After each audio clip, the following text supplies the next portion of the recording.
Hello, I'm Dr. Lisa College. Welcome to Culture by Neurodesign. I thought about the content for today's episode because I was busy thinking about the very different kinds of weekends away that my husband and I have just had, separate weekends away, just to decompress and relax. The other one of us that wasn't away needed to stay and look after our children. My husband has just got back from a skiing trip. He went with a group of friends. They're very active, very sociable, lots of laughing, lots of drinking, no doubt, in jokes, physical, high energy, right? He's definitely an extrovert, my husband. He gets his energy from being social and from groups of people. My weekend getaway was the absolute opposite. I was in the middle of nowhere. It was very, very quiet. I didn't see anybody except the owner of the little house that I stayed in, and only a couple of times to pick up the key and drop off the key. I was recharging on my own, in solitude, in peace and quiet. My husband would have hated it. I absolutely loved it. It's my perfect kind of luxury weekend. And neither is wrong, of course. They're just different. And over time, we've grown towards each other, right? We love going out together, and we love seeing our friends. We love going out for dinner, but at the same time, we're also happy doing our own thing. I'll often stay at home for a quiet evening while he goes out more frequently, so that's fine.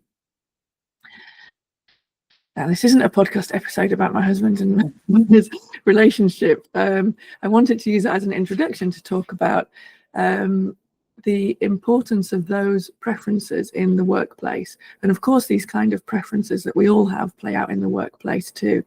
So as you might expect, my husband loves being in the office. He loves going for coffee. He loves chatting constantly. He loves laughing and joking with his team. He'll do it all day long, all week long, all month long, and get loads of energy from it. During COVID lockdowns, he was miserable. He hated the feeling of isolation, and he missed all of the personal interactions that he got energy from. Whereas I found the option to work at home and to have much more control over the time that I was working and the environment that I was working in, I found that a huge relief. I loved it. And I found that when we did get back to the office, I was much more productive in the office because I wasn't there all the time, right? And I've been able to recharge out a bit. So yeah, I'm sharing these insights to illustrate some really different preferences that almost certainly exist in your team or your organization. Your workplace, if it represents the general population, which it probably does, is 60%, almost 60% introvert people more like me, right? Although you might not know it. We heard about this from Richard Etienne, whom I talked to in episode 20. So being an introvert, liking to get your energy from being alone and recharging, is not about being shy. It's not about an inability to talk to people. It's just about where we get our energy from, right? So this almost 60% level, it might surprise you, because one of the characteristics of introverts is to be quieter and more contemplative.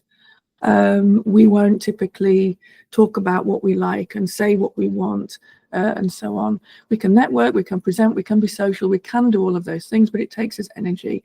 And the statistic is that 90% of introverts, 90% of that, it's actually 59%, feel that we need to pretend to be extrovert in the workplace, to be more vocal, to contribute in meetings. We feel that we need to pretend to fit in with the extrovert minority, actually. So what? So what is the topic of this podcast? So what I want to think about is how this difference in personality, in cognitive styles, how it impacts our participation in team events, team get-togethers, right? And how we can structure them to be more inclusive. Now, I bet I'm not wrong when I'm guessing that your work socials, your work get-togethers are more targeted towards extrovert personalities. And it's because it's the more vocal, extroverted team members who are the ones who tend to enjoy the kind of events that we organize. It's a self-fulfilling prophecy, right? People who love them and advocate for them are very, very vocal. So we think, oh, everybody loves them. Nobody's saying that they don't like them. And we keep on doing the same thing. on and on those kind of high energy, social, chatty, free-flowing, unstructured events go unchanged, because the people who don't really like them are just quite quiet and feel that they have to get on with it. They feel this pressure to conform, to be like the vocal minority. But the reality is, as you'll be realizing, that the majority don't really like these events. They're very, very hard work for a lot of people, such as neurodivergent team members. Again, if your organization reflects a general population, about 30% of that population will be neurodivergent. And if you're increasingly taking on Gen Z people, over half of that generation identify as neurodivergent. Whether or not they have a diagnosis, I don't care. They identify as neurodivergent, and they feel that they need some accommodations that you would currently maybe only offer to people with a neurodivergent diagnosis.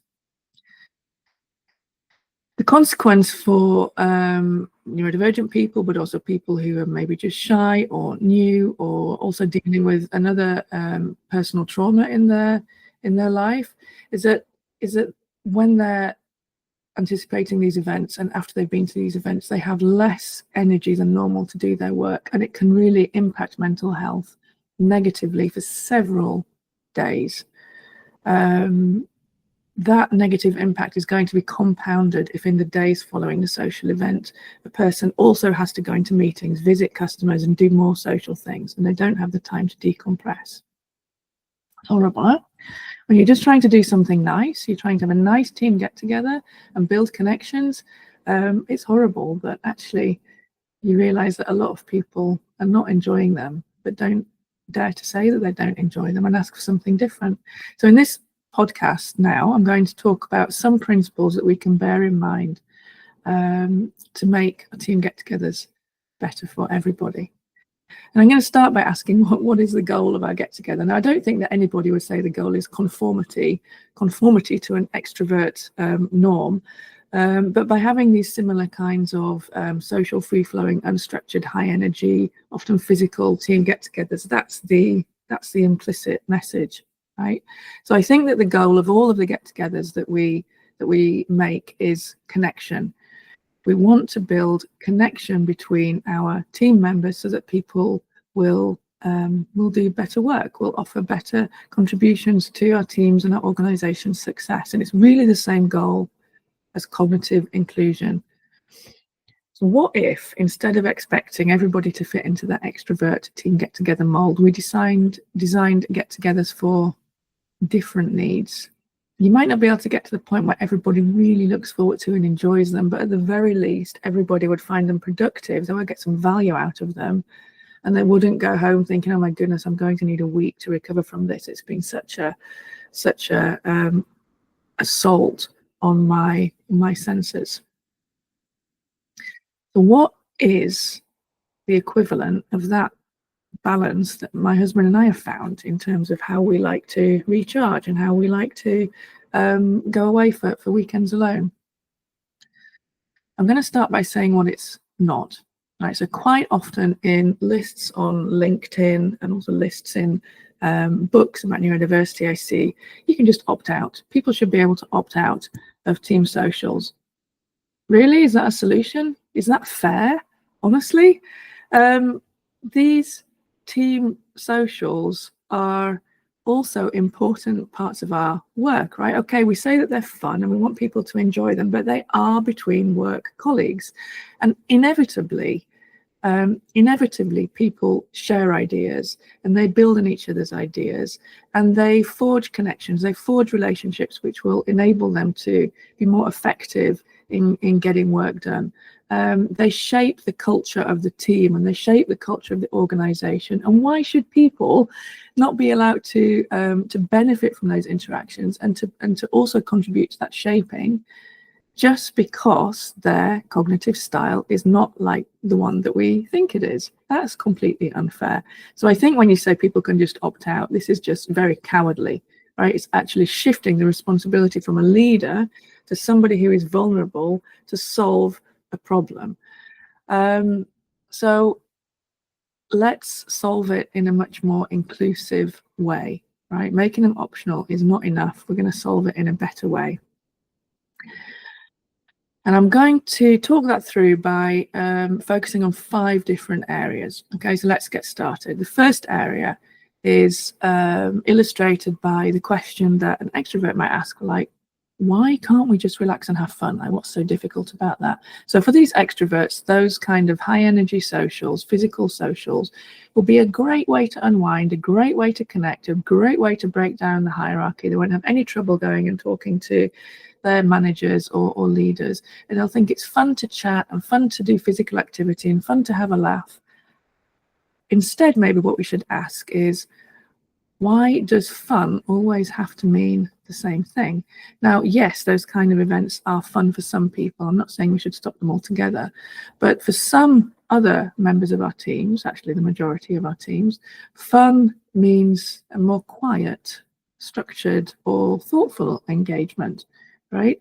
So a solution could be that you offer variety. Maybe one time you're going to do your physical beach volleyball or your boxing training or whatever physical thing it is, followed by some kind of group drinks. And the next time you're going to offer something more quiet, maybe something using your hands, maybe something like pottery or painting or something like that. And it's also great to say when you're arranging the high energy boxing workshop that next time we're going to arrange a get together which is calmer and more tailored for a different kind of style. The second question that we can think about, right, if we would ask it in maybe the traditional way, is why don't people just go with the flow? For goodness sake, just go with it, guys. It's fine. Just chill out and relax.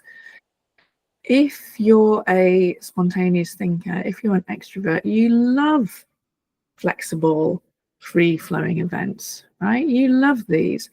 But if you are an introvert, if you are neurodivergent, if you are new to the team, if you're somebody who is dealing with a lot somewhere else in your personal life, maybe a relative is sick or somebody has just passed away, or you've just found out that your child is autistic, for example, like happened to me a few years ago, then you definitely don't want to just go with the flow.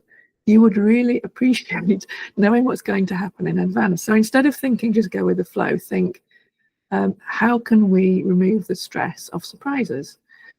And really all you have to do here is to give as much information as possible about what's going to happen in that event in advance as you can. So it could be an agenda about the event.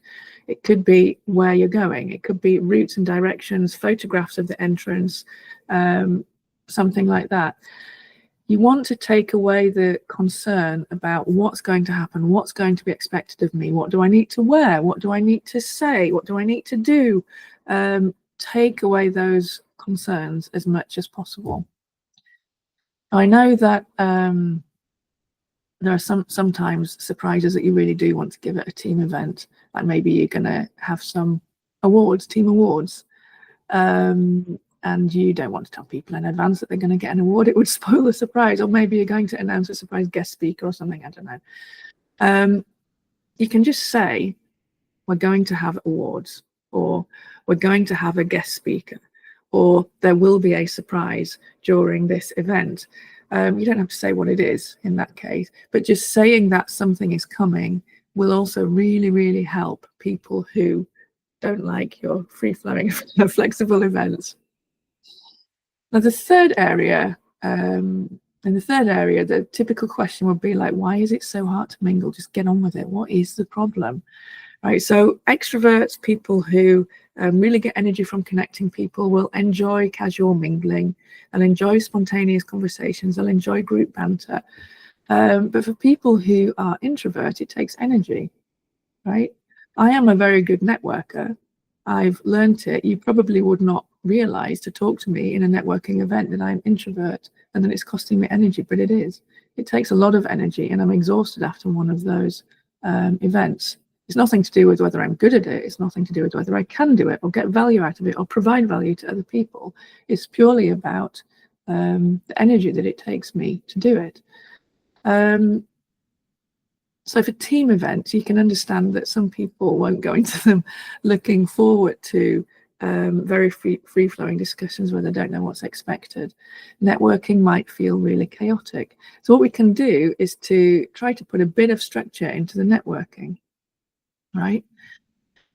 For example, we could provide some guidance to interactions, and there's loads of ways that you can do this. If it is just going to be drinks or social, you could provide people with 5 icebreaker questions in advance, right? So that they can ask them, and they can also prepare their own answers to them. If other people ask them, that would help. Maybe you want to do something like speed networking. You know, you have a group of people sitting at the table, and then other people who rotate around the edge, maybe combined with the questions, and you say you're going to have 5 or 8 minutes or whatever to talk to each other. That will take away some of the uncertainty about who do I talk to, where do I talk to them, how long is it acceptable to keep talking to this person. You could do something like setting up different topics of discussion. You could have different groups in different rooms or different tables, each with a particular theme which you're going to discuss. And you don't have to do that for the whole day or the whole evening. That would just be a good way to start to build some connections and to start to make people feel a bit more relaxed and secure in the get-together that you're arranging. Or you could set up a buddy system, right? If there is somebody who is new or is shy or just would appreciate it, you can offer to be their buddy, or to set them up with a buddy who will just show them around and introduce them to people and help them to get talking. So lots of options there. The fourth is about just the ability to be able to pause and decompress. So instead of asking something like, why do we need a chill out space? Why do we need a break in events? Like, let's just get on with it. Let's use all the time. We hardly ever get together. We can just think, you know, why can't we set up 15 minutes here or there so that everybody can decompress? Instead of making people kind of say, I need to decompress, I'm leaving, we could set up times where everybody can just take a break and make it the norm. Right.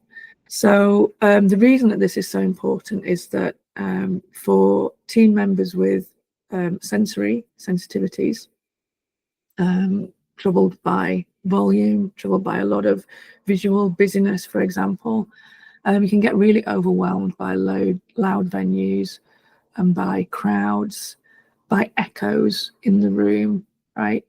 This is really similar to speaking a different language. Like, I struggle when I'm speaking Dutch in a public place to tune out the background noise and just focus on the discussion. And that is similar to what you hear described, for example, by autistic people when they're in a room, which is very busy. So the solution can be just to choose venues with some quieter zones, to set up a room where people can go to if they want a break. To set up a place with an outside area so that people can just go outside for 15 minutes to get a break. And also maybe to choose a venue that isn't one great big echoey room. That's kind of the worst kind of room for people who are very, very sensitive. It could be more compartmentalized. It could have more walls. And what you find is that people will often position themselves next to walls to reduce the echo that's coming around. The fifth area that we can think about is social cues. Now, again, if you're extrovert, you might think, why do we need social cues? Like, I'm happy to talk to anybody. What is the problem? Like, I understand the body language, I understand the social signals, but others don't, right? Or others may feel very uncomfortable trying to understand what the social signals mean, especially when the social signals are probably interrupting each other, getting broken off mid-sentence when you've got a group with lots of people talking over each other and laughing and joking. So you could, for example, use color-coded badges or bracelets to indicate preferences. Like, you could have a green one that would say, I'm open to spontaneous conversation, like, hit me with it, I'm all fine.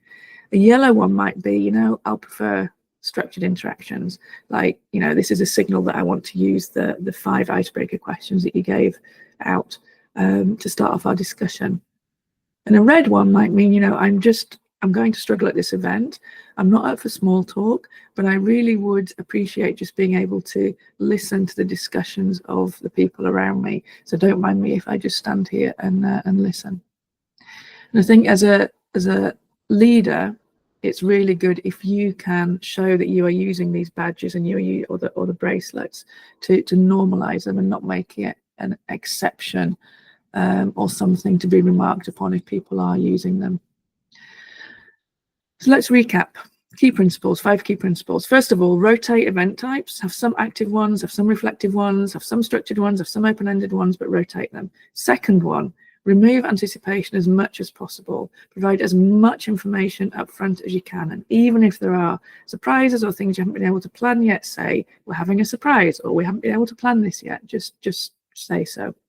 The third area is to offer multiple ways to connect. Make sure that engagement isn't only measured by the extent of extroversion that somebody has. Even if you're in a free-flowing, high-energy, physical kind of team get-together, you can provide a bit of structure, right? You can provide the icebreaker questions, for example. The fourth is that chill out space or chill out time is always good. Just do it. And the fifth is that you can consider giving social cues, the color-coded badges or bracelets or lanyards around your neck to signal interaction preferences. Now, all of these tips that I've given are drawn from best practices in neurodivergence inclusion. For neurodivergent people, these are really important so that they can offer their best in a social situation like this, and also so that they can recover most quickly. But it's not only neurodivergent people that benefit, right? I've mentioned other categories of people as we've been going through: introvert people, people who are new to the team, don't really know anybody yet, people who are shy, people who are dealing with something else big and traumatic in their personal life, and there are more as well. So many people benefit from putting these principles in place, not only neurodivergent people, even though they're inspired by neurodivergent inclusion best practices. For people who already love your socials, who are extrovert, I don't think that any of these actions I'm talking about will really damage their enjoyment or participation. If anybody disagrees with me, let me know. But I'm pretty sure that nobody will really mind if there's a few questions or a few color-coded bracelets or a bit of a chill-out space, even if they love the physical high-energy discussions. So if you'd like to learn more about how to shape your organizational culture according to these kinds of principles, and not just what the principles are, but how you can implement them, not only in team get-togethers, but day to day in the way that your team operates with each other, or your organization operates with each other, you can sign up for my signature program. It's called Neuro-Inspired 12 Steps to a Future-Proof Workplace Culture. It's currently free, but I'm getting feedback that should be repurposed as a high-value leadership track, so it may not stay free forever. So sign up if you're interested and you want to get it for free, or contact me about my latest offerings for people leaders, right, which are always focused on building connections between team members with different cognitive styles, inspired by neurodivergence, but good for everybody. So I'm constantly improving these offerings based on the feedback that I get. So it's always worth contacting me just for the latest options. If you like this episode, please do share it with others who you think will be interested in it as well and who would benefit from it. But otherwise, thanks for listening.